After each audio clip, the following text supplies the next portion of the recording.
স্মৃতির চিলেকোঠা গল্পবাস্তের আড্ডাখানাতে আজ আপনারা শুনবেন গোপাল ভাঁড়ের গল্প। গল্পের নাম গাধা পিটিয়ে ঘোড়া। ছোটবেলায় গোপাল যেমনি বাঁদর তেমনি ডানপিটে ছিল।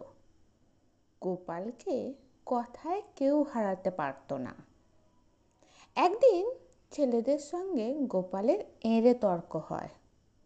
তর্কাতর্কি বাড়তে দেখে গুরুমশাই গোপালকে বললেন, তুই একটা আস্ত গাধা, তোকে নিয়ে আর পারা গেল না। গোপাল সঙ্গে সঙ্গে উত্তর দিল, গুরুমশাইয়ের যা কাজ, গাধা পিটিয়ে ঘোড়া তৈরি করুন।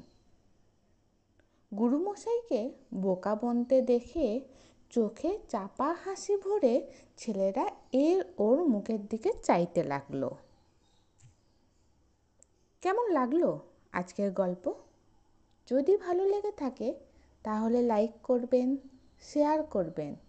আর এই ধরনের আরও নানান স্বাদের গল্প শুনতে চাইলে স্মৃতির চিলেকোঠা চ্যানেলটাকে সাবস্ক্রাইব করে আমাদের সঙ্গে থাকবেন। ভালো থাকবেন।